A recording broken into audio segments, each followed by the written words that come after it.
Hey, what's up, Beardbrand fam? Bob the Barber here in the one and only Austin. Hey,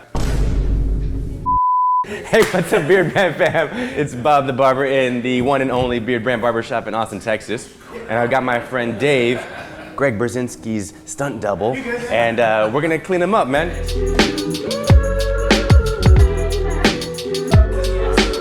So Dave, we recently trimmed your hair. We gave you a little bit of a flow in the back. It's time to get rid of it. You definitely talk about enjoying the length up top. I think just to enjoy the length, but still give it some more edge. We'll make it nice and chunky. Yep. And then as far as when you say fade, what are you feeling here? Low fade. I don't want a lot of skin. Not a lot of skin. I don't mind you coming up real tight. You know, up. Real tight, and then. So I think when we're gonna do like a tapered out fade, yeah. So that's kind of focusing on the sideburns and just around the height of the ear, and then we'll blend it into this area. Really short, but not like you said, skin. And sure. Then, man, we're gonna be chopping off the that's all right. The band holds. I don't even call them mullets anymore. I just call them band holds. You already got a little bit of a template with some of this this taper here, so we're just gonna make this a little bit more aggressive, a little shorter, but not all that much higher.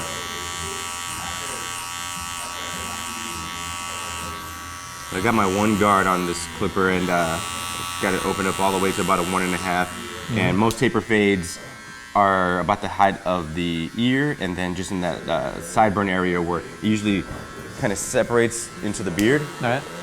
And that'll be our starting point.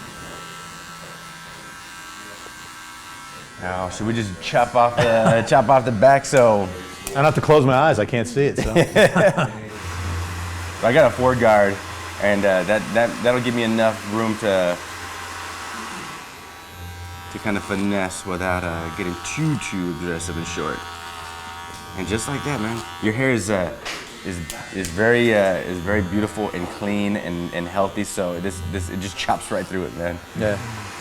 Hey, it'll grow back, and I don't mind it. I really don't. So. When did you really start going gray? I don't know, probably a couple years ago. I don't really, I never noticed it. It's kind of just the ends almost, you notice it, but once I grew the beard, I wish it would just go, you know? It's actually not a bad line on a beard, right? It's like right through the middle there, so at least it's not, you know. Yeah, that's what I usually try to like pump up my guys who are growing gray in their beards. It's like, as long as it's evenly distributed and like it's got a nice pattern, yeah, if it's gray and like a couple of streaks, yeah, it's not that bad. It doesn't bother me at all. So you already got a little bit of a gap in your sideburn, so yep. I'm just gonna get rid of it. Yeah, we're just gonna get a little more aggressive.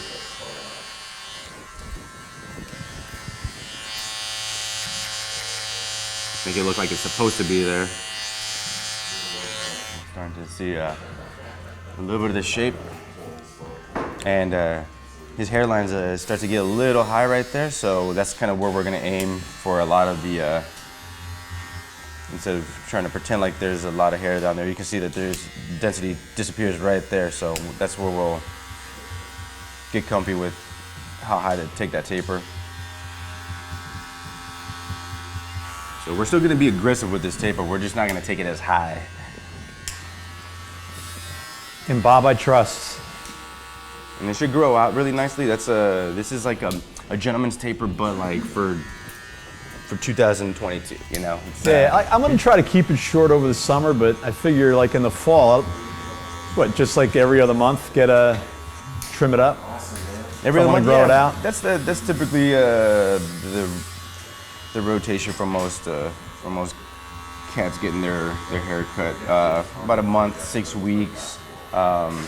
You start to notice how, especially with shorter haircuts, that length becomes much more noticeable. Yeah. When you have long hair, half an inch ain't nothing. So, you can wait a couple of months before you're itching for that next trim. But when it comes to the shorter stuff, it just presents so much easier, so much quicker. So that's skin, and in a month, it's gonna grow as like wide as my finger right now. So you can see like, oh my God, that's a ton of length. So yeah, at about a month, you'll be itching for that next trim. But by then, you should have a good. And I'm probably going to grow it long next winter, and I'll be back here in March. So this is going to be a thing, eh? Yeah, we're going to be coming out west, I think, every year, so.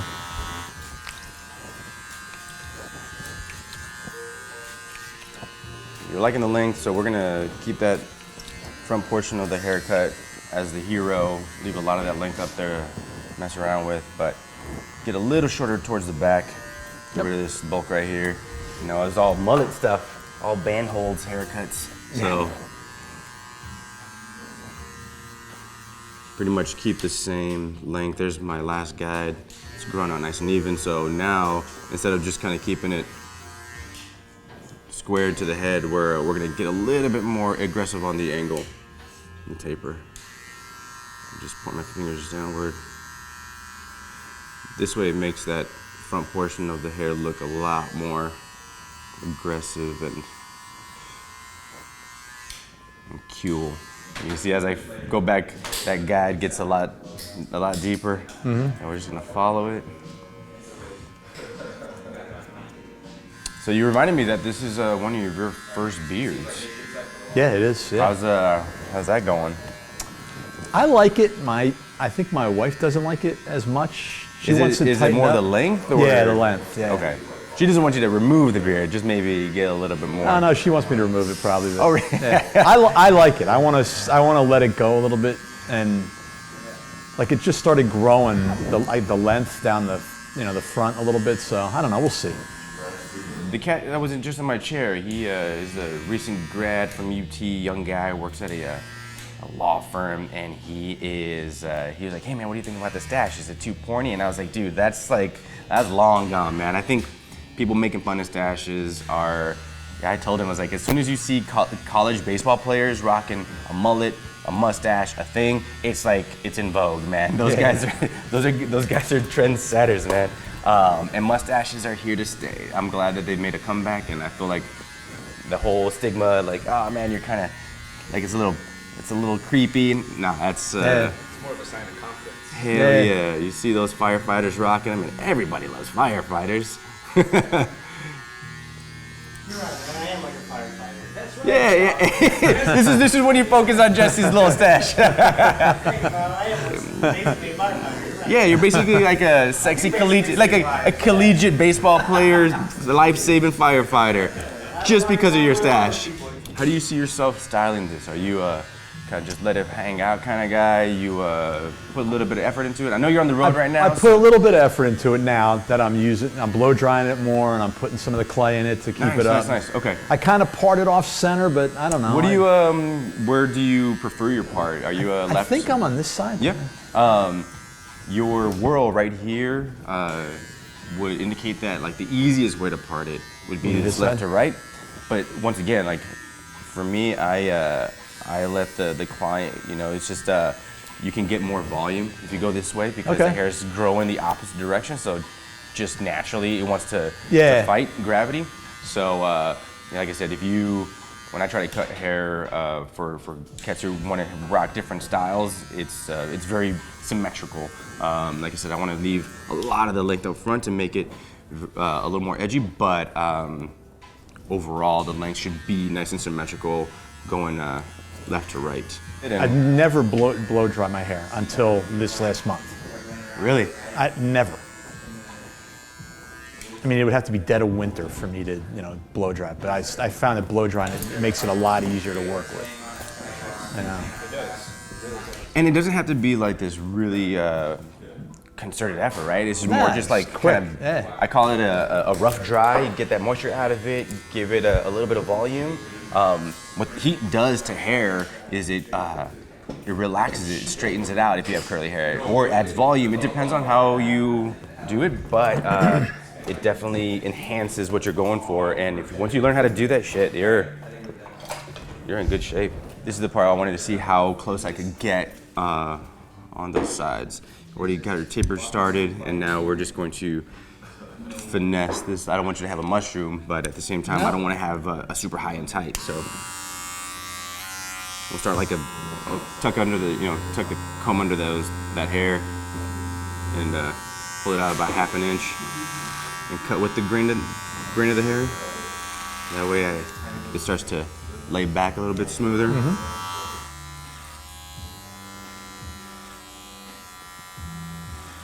Yeah, you're gonna have to link up with Brzezinski when you're up there, man. I am. I want to be. I tell you, Brzezinski, I'm your body double. Write it down. Beardbrand should I feel like do- Brzezinski's kind of like Tom Cruise. He does his own stunts as much as he Yeah. can. Well, Beardbrand should get us all in a bar dressed up one day, like get like 10 of us, right? Like that Spider-Man scene where they're all Yeah, pointing at each other. Like, Yeah, I got to buy some beard stuff. I didn't do that when I was here last time. I just got hair stuff. So, do you put that clay in your beard too at all, or? so I've got a very curly beard, and you start to see a little bit of those flyaways. And I don't like to just chop them off every single time because that starts to make the beard a little thinner. So what I'll do is I'll give myself a good trim and do all the beard balm and beard oils, and then follow it up with just a slim. I usually put it in little- my hair first, and then you hit whatever's my the beard up. residual, Yeah. exactly, the very thin layer of styling balm just to give it a tad bit more hold, and that I feel is just appropriate enough. Your eyebrow growing powers are impressive. I ever tell you I shaved one off once? Oh, that is I bought a trimmer, fantastic. and I didn't Did put the anybody guard on. notice? Yeah, Did I anybody came notice? downstairs, and I think my wife and kids were home, and it was like, it took them a while for them to see it. Then I did both of them, and it wasn't that bad. Never again. I always do it with the shears for the fear of one time. Yeah. Slipping, yeah, right. 'Cause you don't come back from that one. Man, from mullet to manager. So I'm gonna throw, since we're gonna work on your beard, I'm gonna throw a little sea salt spray in here just to let it set, give it a little bit of body. What fragrances were you digging? I didn't like the lumberjack or lumberyard. Yeah, the lumberyard's a little I intense. like the some old little money. more- That's the one I got last time. That's a classic Yeah. one. Do you want to try anything else while you're here, just because we got it? Yeah. What's? So Temple Smoke is a really nice mellow one. It's a lot more complex than you would, because you smell it real quick and you see a lot of smoke. But once it's on your body, it starts to work a little differently on everybody, and it brings out some subtle hints of stuff, and it's kind of nice. Sure. So I'll get our Temple Smoke and shake it up real good, get that kaolinite clay activated, and then for very fine hair like yours with a little bit more length, I'll just comb my fingers through it, yank it out a little bit, and then try to shoot it at the root of the hair. So, because by the time I do this, a couple of times you're dragging some of that product through the. Yeah, I've been doing strands. Eric's tip of just spraying at my hands even and just like kind of working it in. Yes, it's all about getting it nicely distributed. Because Yeah. if you just shoot at the top of it, you're getting some in there, but it's not going to have its full working power if you don't get it worked in. Especially down to the root where a lot of that volume is going to live. Yeah. It's kind of maintaining what we already had, or getting a little bit aggressive. I like the stash, so I don't mind growing this out. If you can, bringing this in a little if closer. you could. I mean, I don't. Yeah. You know what looks best. It's We'll get these guys out of the way when we're. It's always nice to have that conversation before you start trimming, because sometimes that mustache is blended into the beard and you just knock it right out and you're like, ugh. eh.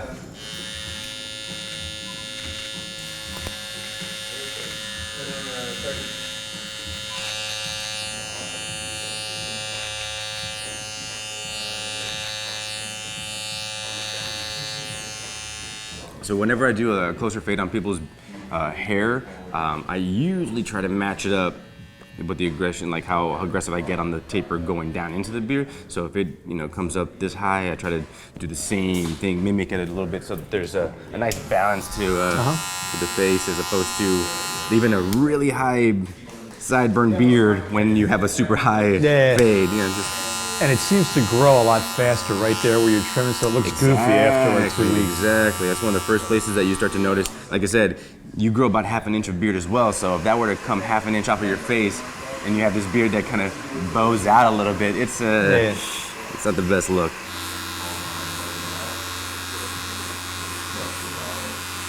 I'm gonna keep like 3 styles a year. I'll do this, I'll do the mullet, and I'll do it long. I love to hear that. I'm a big advocate for haircuts being seasonal, and if you can, I know that there's some haircuts where it's more function over form, but if you can If you can rock a longer cut in the winter, the shorter stuff in the summertime. Here we are in spring. This is kind of nice, nice beginning to that shorted look. There's my starting point. This is like ground zero, and then I blend that taper about an inch. So I do the same thing going down.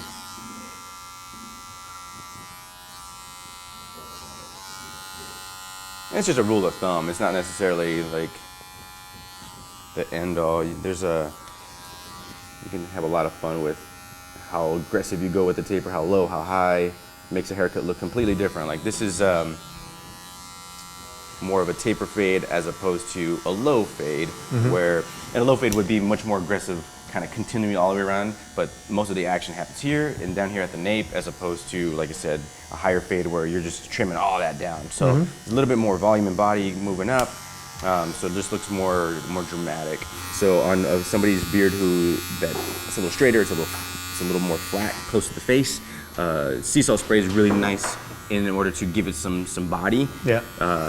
And a little bit of control, so it really depends, man. It's Brzezinski, I know, is a big fan of that stuff. On a beard like mine, that's a little curlier, a little more kinky. I don't like it because my curls, they start to stiffen up, and as I'm trying to brush it out, it snags. So I use our styling balm to kind of give it that shape that I want. Yeah, you trial and error,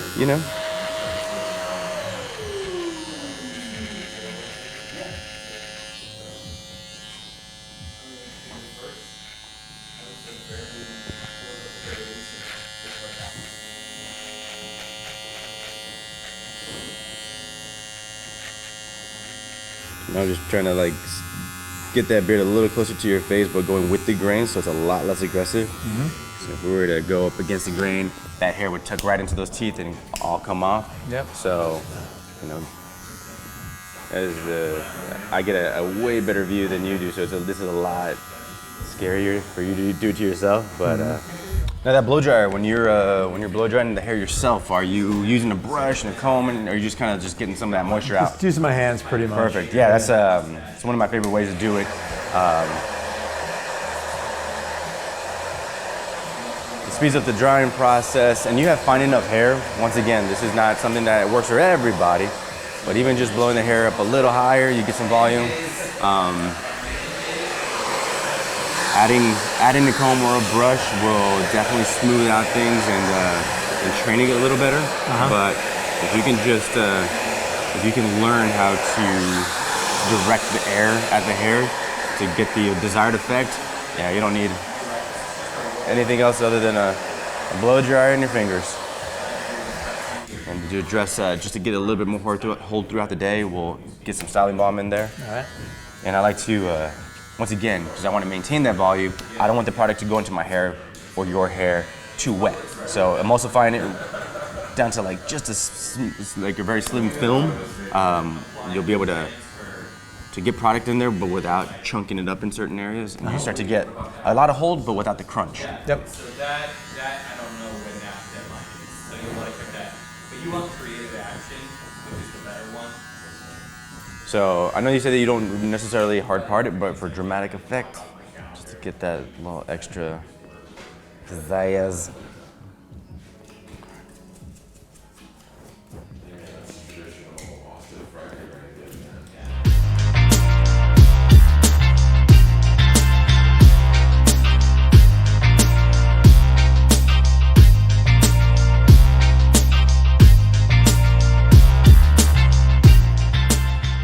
I wanted to show you the Tea Tree Utility Balm today. It smells amazing. Get it going good here. Get down to the skin underneath. That's about it. It's pretty sweet. So yeah, check it out. Tea Tree Utility Balm.